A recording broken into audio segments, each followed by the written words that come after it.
As was said the other day, besides the 4 levels on which we can understand stories with our mind, stories have their own energies, their chemistry.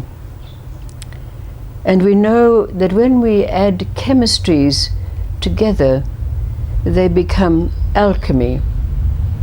And we know the purpose of alchemy is to change base metal into gold, or, in other words, to release the intrinsic reality that is present in everything.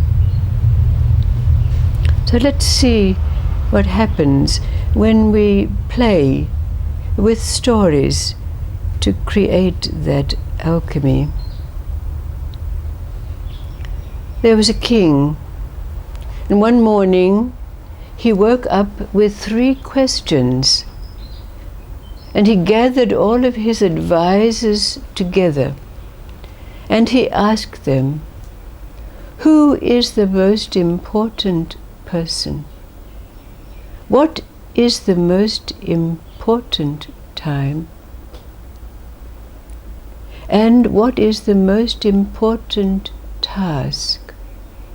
Well, the king had many advisors, and each of them had a different opinion about what the answers to these questions were, none of which satisfied the king. So he decided that he would seek out the counsel of an old sage who he had heard lived on a mountain outside the city gates. So, with an entourage of soldiers, he set out. But when they came to the bottom of the mountain, on which the old sage was purported to live, he instructed his soldiers to remain where they were and leave him to climb the mountain on his own, which he did. And when he came up to a little clearing in which there was a little shack, outside of which there was an old man with a long grey beard and long matted hair, digging furrows in a garden and painstakingly sowing seeds along those furrows. The king went up to him and posed his 3 questions, asking the old man, "Can you answer these questions?" And the old man said, "Yes, but I'm a little busy at the moment. I have to finish planting these seeds because the moon is at a certain location and it has to be completed." So the old man went about his task while the king sat by watching. But the sun rose in the sky and the old man was very, very old, and he was sweating and panting over his task. And as the king watched him, he felt sorry for the old man and offered to take over the task of digging for a while. The old man readily accepted this offer and handed the shovel to the king, who went about his task, continuing digging the furrows and planting the seeds. And the sun went over its zenith and started to go down. Well, the furrows were finished and the seeds were planted. And the king confronted the old man, and he said, "Well, if you can't answer my questions, then I'll just leave." But he'd hardly got those words out of his mouth when out of the trees at the side of the clearing staggered a man holding his entrails in a great, deep, gaping wound, that was in his stomach. So the old man and the king went over, and assisting this badly wounded being, took him into the house and lay him on a pallet. And the king took off his shirt and tore it into pieces and began to bandage the wound of the badly hurt man. They stemmed the flow of blood, and the wounded man fell into a deep sleep. The king was so fatigued from his efforts, but he wanted to keep vigil to see that this wounded being would be all right throughout the night. So he leant against the door jamb, but his tiredness was so great, he went to sleep. When he woke up, the wounded man's eyes were open, and tears were flowing down his face as he looked at the king. And the wounded man said, "Please, please, please forgive me, forgive me." And the king said, "I have nothing to forgive you for." And the man said, "Yes, yes, I was on my way to kill you when your soldiers accosted me and wounded me, because your armies had taken our family's land and killed my brother. So I vowed to take revenge on you. But now you've saved my life, and I and my family are beholden to you for the rest of our lives." The king said, "You owe me nothing," but in his mind he had the intention to immediately restore the land of this man's family as soon as he was back in his palace. But in the meantime, he turned to the old hermit, and bowing very low to him, he said, "Thank you, thank you. You have answered each of my questions." We all know the meaning of this simple story and what the answers to these questions were. But then there are these several other stories. And one is the story of a man called Tileung. Now Tileung was a farmer, and he worked hard in his fields.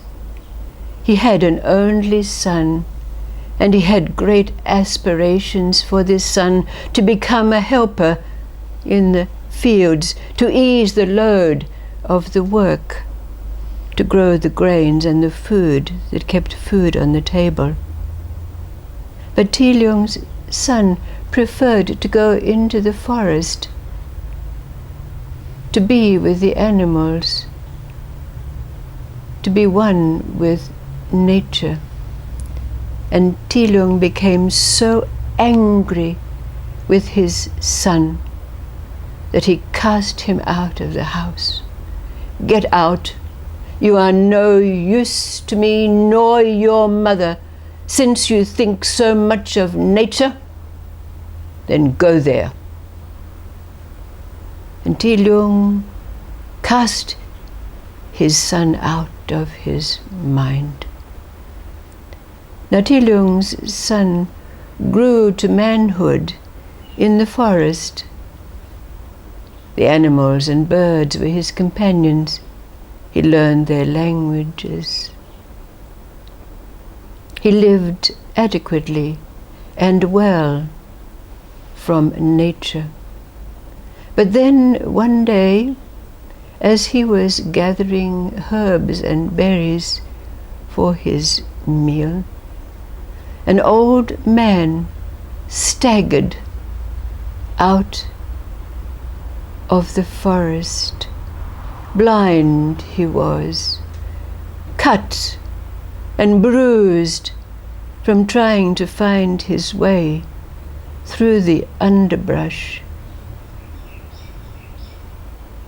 And the young man, following his nature, hurried over to the old being, gathered him up, took him and lay him comfortably on a bed of grass, brought water from the stream for him to parch his very dry lips.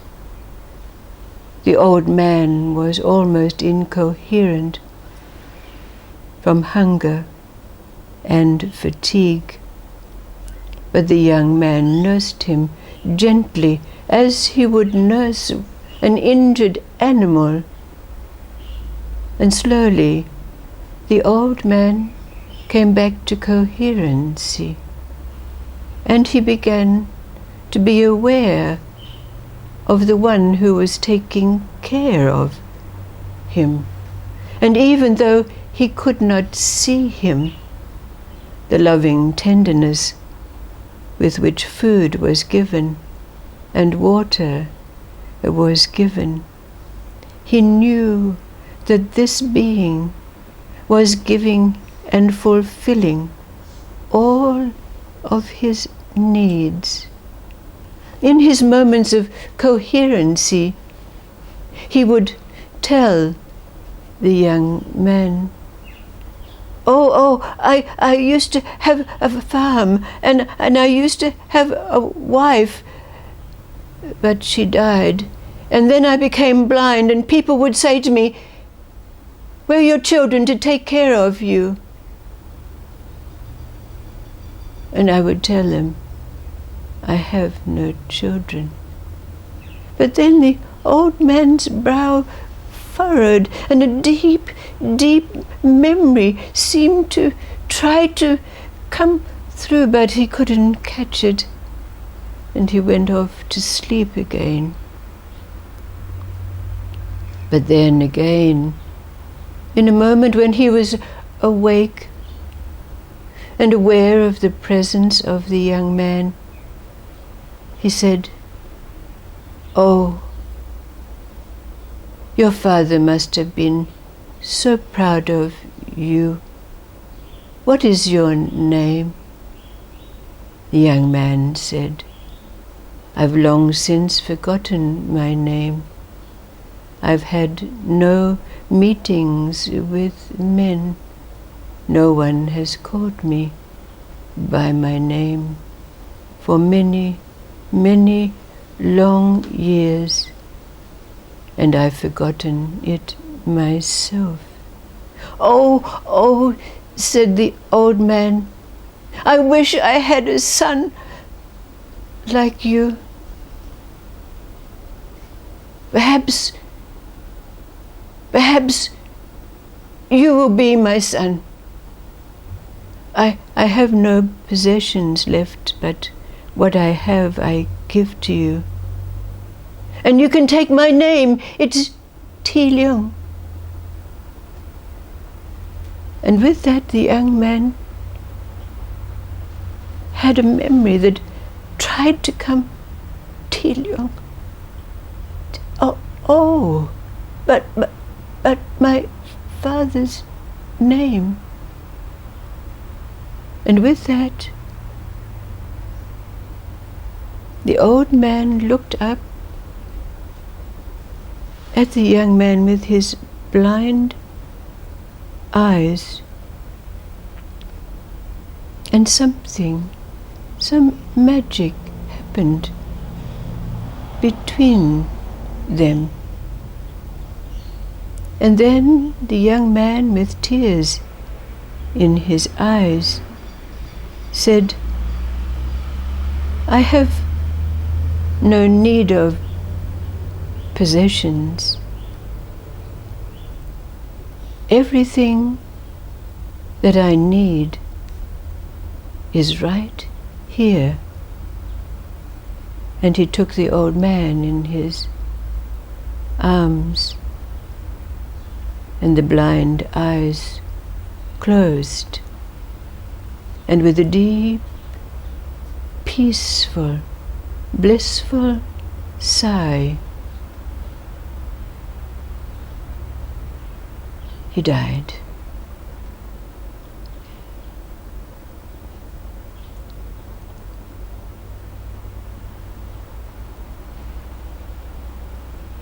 And finally,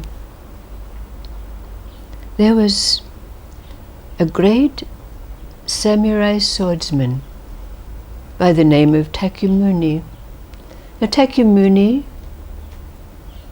started his life as a peasant, but because of his great swordsmanship, his art of swordsmanship, he became a great, great samurai. And he rose up through the ranks to become a lord. And then, after winning many wars, he became the Shogun of the land.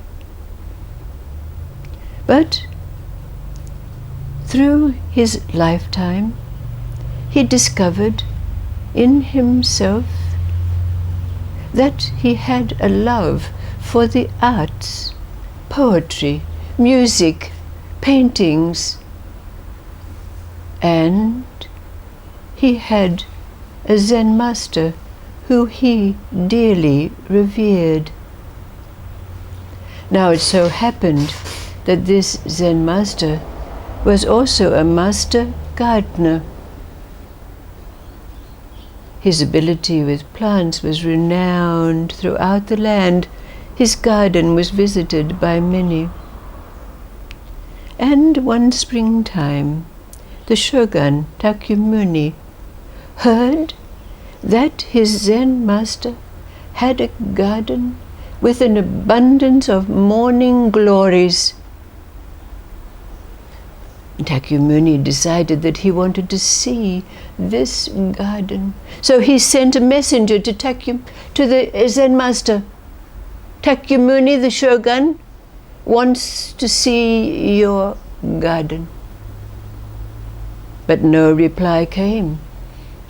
The messengers returned without any welcome from the Zen master. So the Shogun started to get a bit angry because the days were passing and spring was going and the morning glories would hang their heads. So he decided to take it in his own hands. So gathering himself together, he set out for the Zen master's abode. When he arrived there, the Zen master opened the door and welcomed him, and then guided him out to the garden, where every morning glory's head has been cut, except one. One morning glory standing in the middle of the garden, and beside it had been placed a little stool. The Shogun Takyamuni turned to the Zen master and said, "What is the meaning of this? What are you meaning?"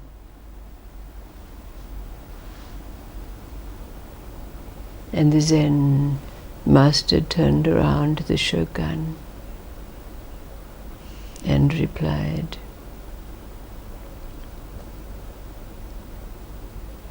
"What?" did the Zen master reply to the Shogun Takyamuni. What is it that arises for you out of the alchemy of these stories?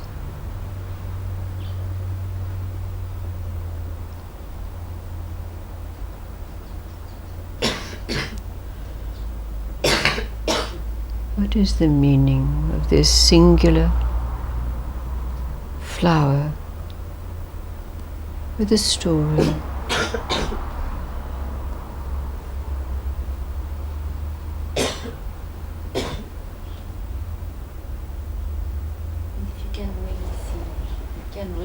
One, we can see both. Yes, very good answer.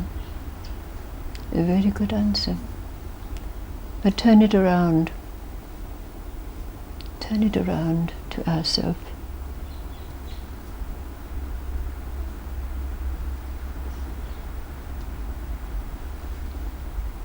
What is it arises from these stories?